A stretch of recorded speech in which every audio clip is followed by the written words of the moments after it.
नमस्कार, मैं हूं कोमल शर्मा और आप देख रहे हैं न्यूज 21। स्वागत है आपका हमारे छत्तीसगढ़ बुलेटिन में।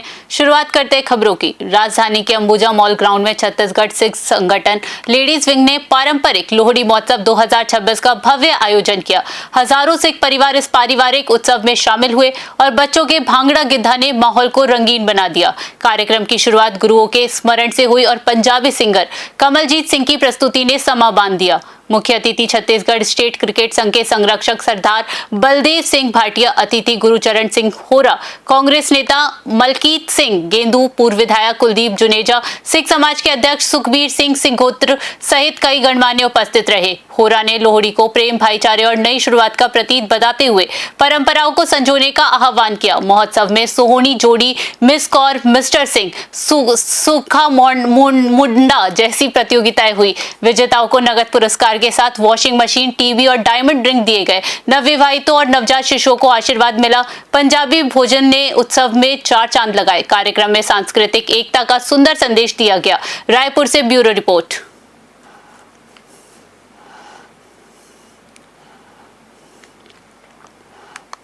लोक भवन के छत्तीसगढ़ मंडपम में आयोजित समारोह में राज्यपाल श्री रमीन टेका ने नवनियुक्त मुख्य सूचना आयुक्त श्री अमिताभ जैन तथा राज्य सूचना आयुक्त श्री उमेश कुमार अग्रवाल और श्री शिरीष चंद्र मिश्रा को शपथ दिलाई। शपथ ग्रहण की प्रक्रिया मुख्य सचिव श्री विकासशील ने पूरी कराई। समारोह में राजस्व, खेल एवं युवा कल्याण मंत्री टंकराम वर्मा, कौशल विकास एवं रोजगार मंत्री खुशवंत साहिब, विधायक पुरंदर मिश्रा, पुलिस महानिदेशक अरुण देव गौतम सहित कई वरिष्ठ अधिकारी और गणमान्य नागरिक उपस्थित रहे। साथ ही राज्य सूचना आयोग के वर्तमान और पूर्व आयुक्त एवं सचिव भी मौजूद थे। नवनियुक्त मुख्य सूचना आयुक्त श्री अमिताभ जैन सेवानिवृत्त IAS और पूर्व मुख्य सचिव रहे। राज्य सूचना आयुक्त श्री उमेश अग्रवाल भी सेवानिवृत्त AIS, जबकि श्री शिरीष चंद्र मिश्रा पत्रकारिता से जुड़े हुए हैं। शपथ ग्रहण समारोह से सूचना आयोग की नई टीम के गठन की प्रक्रिया पूरी हुई है। रायपुर से ब्यूरो रिपोर्ट।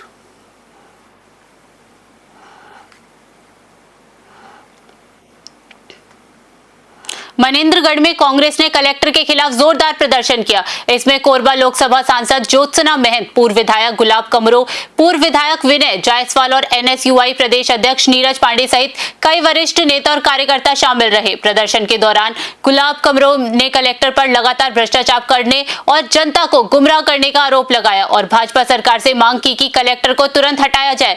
गुलाब कमरो ने चेतावनी दी कि यदि कलेक्टर को सही नहीं हटाया गया तो वे अपने कार्यकर्ताओं के साथ कलेक्ट्रेट के सामने भूख हड़ताल पर बैठेंगे। सांसद ज्योत्सना महंत ने भाजपा पर निशाना साधते हुए कहा कि भाजपा ने मनरेगा को खत्म कर दिया है और कलेक्टर आदिवासियों समेत आम जनता को परेशान कर रही है। उन्होंने कहा कि कांग्रेस तानाशाही रवैये का विरोध करती है और कलेक्टर के हटाए जाने की मांग पर अड़ी है। ज्योत्सना महंत ने शिक्षा, स्वास्थ्य और महिला बाल विकास समेत सभी विभागों में भ्रष्टाचार का आरोप लगाया और कहा कि कांग्रेस हमेशा भ्रष्टाचार के खिलाफ आवाज उठाती रहेगी। महेंद्रगढ़ से रमाकांत की रिपोर्ट।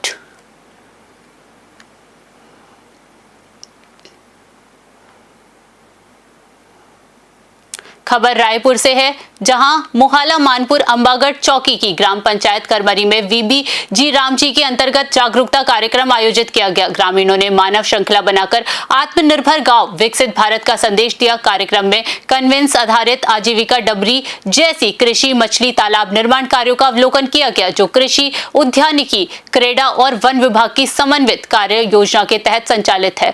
इन डबरियों में मछली पालन, सिंचाई, दलहन, तिलहन खेती और उद्यानिकी को बढ़ावा मिलेगा, जिससे आदिवासी एवं सीमांत किसानों को स्थायी आजीविका, खाद्य सुरक्षा और अतिरिक्त आय के अवसर मिलेंगे। जिला पंचायत अध्यक्ष नम्रता सिंह ने योजना के उद्देश्यों, स्थानीय रोजगार सृजन और कन्वेंस मॉडल की महत्ता पर जोर दिया। हितग्राही विनोद कुमार और दलपत साई मेहरू राम को मछली जाल वितरित किया गया। ग्रामीणों ने योजना को विकास और आत्मनिर्भरता की दिशा में महत्वपूर्ण बताया। कार्यक्रम में कई जनप्रतिनिधि, अधिकारी, कर्मचारी और ग्रामीण जन मौजूद रहे। रायपुर से ब्यूरो रिपोर्ट।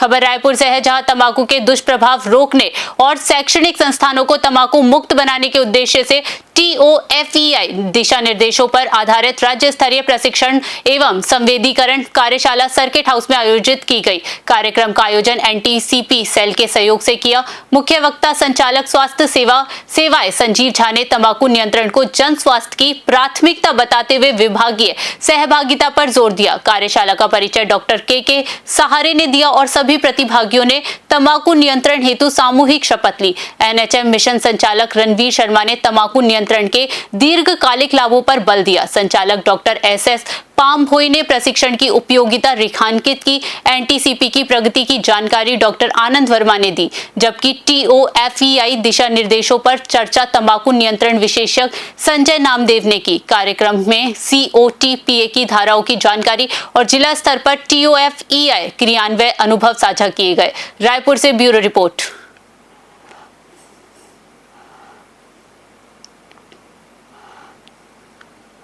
सांसद बृजमोहन अग्रवाल के आवास पर आयोजित रात्रि भोज को लेकर छत्तीसगढ़ कांग्रेस के प्रदेश अध्यक्ष दीपक बैज ने तीखा बयान दिया है। उन्होंने इसे डिनर डिप्लोमेसी करार देते हुए भाजपा पर राजनीतिक चाल चलने का आरोप लगाया। दीपक बैज ने कहा कि बृजमोहन अग्रवाल भारतीय जनता पार्टी के वरिष्ठ नेता है और उन्होंने हमेशा सरकार की गलत नीतियों, भ्रष्टाचार और हाल ही में सामने आए जम्बूरी से जुड़े करीब 10 करोड़ रुपए के घोटाले का मुद्दा उठाया है।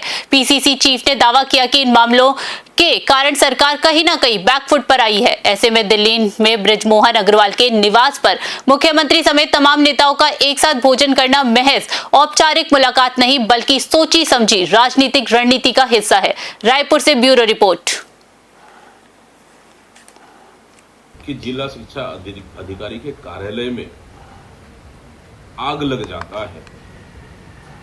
कहीं ना कहीं ये आग लगी नहीं है, ये आग लगाई गई है।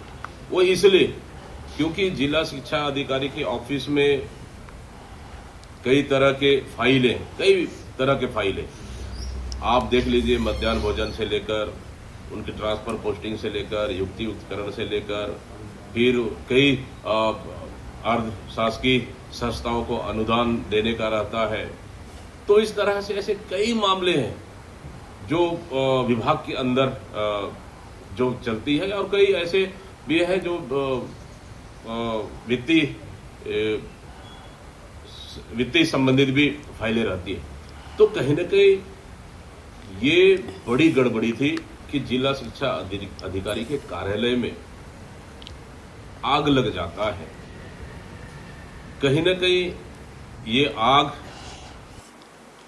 सांसद बृजमोहन अग्रवाल के दिल्ली स्थित आवास 21 बलवंत राय मेहता लेन पर सोमवार रात छत्तीसगढ़ भाजपा के शीघ्र नेताओं का रात्रि भोज आयोजित किया गया। इस अवसर पर छत्तीसगढ़ के मुख्यमंत्री विष्णुदेव साय विशेष रूप से उपस्थित रहे। सांसद अग्रवाल ने सभी अतिथियों का पुष्प गुच्छ भेंट कर आत्मीय स्वागत और सम्मान किया। रात्रि भोज में केंद्रीय शहरी विकास राज्य मंत्री तोखन साहू, उप मुख्यमंत्री एवं गृह मंत्री विजय शर्मा, उप मुख्यमंत्री अरुण साव, प्रदेश भाजपा अध्यक्ष किरण सिंह देव, संगठन महामंत्री पवन साय, वन एवं जलवायु परिवर्तन मंत्री केदार कश्यप, शिक्षा मंत्री गजेंद्र यादव, खाद्य मंत्री दयाल दास बघेल सहित कई वरिष्ठ नेता शामिल हुए। रात्रि भोज के दौरान छत्तीसगढ़ के विकास, संगठनात्मक मजबूती और राजनीतिक विषयों पर अनौपचारिक चर्चा हुई। ये आयोजन आपसी समन्वय और संगठनात्मक एकजुटता का प्रतीक बन गया। रायपुर से ब्यूरो रिपोर्ट।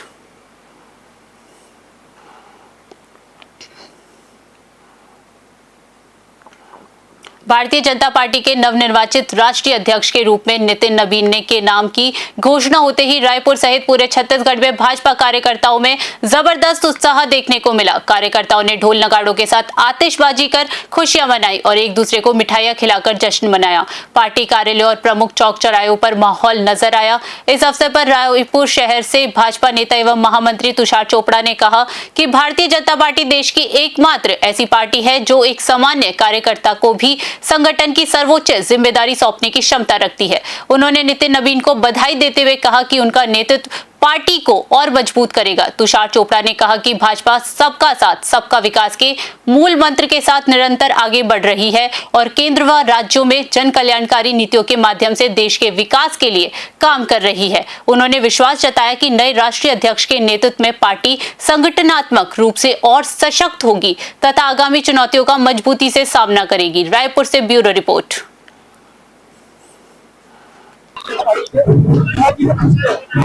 बिल्कुल युवाओं का दौर आ गया है। आज भारतीय जनता पार्टी के राष्ट्रीय अध्यक्ष पर आदरणीय नितिन नवीन जी, जो कि मात्र 40 साल के, ये है भारतीय जनता पार्टी जहाँ परिवारवाद नहीं चलता है, यहाँ एक कार्यकर्ता भी उच्च पद पर जा सकता है। और छत्तीसगढ़ का सौभाग्य है कि यहाँ जो प्रभारी बना है आज आदरणीय नितिन नवीन जी, देश के प्रधानमंत्री नरेंद्र मोदी जी से लेकर जेपी नड्डा जी, जो यहाँ पे प्रभारी रहे हैं आज उच्च पदों पर सेंट्रल में, मैं पूरे छत्तीसगढ़ वासियों से आदरणीय नितिन नवीन जी को बहुत बहुत बधाई एवं शुभकामनाएं देता हूँ। हमारे साथ उन्होंने बताया कि यहाँ पे कोई भी परिवारवाद नहीं चलता है। आइए ये चर्चा कितनी ज्यादा यहाँ पे खुशियों का माहौल हर जनता पार्टी के कार्यकर्ताओं। धन्यवाद। भारत निर्वाचन आयोग द्वारा मतदाता सूची के शुद्धिकरण के लिए शुरू की गई एसआईआर प्रक्रिया को लेकर छत्तीसगढ़ प्रदेश कांग्रेस प्रतिनिधि मंडल ने गंभीर चिंता जताई।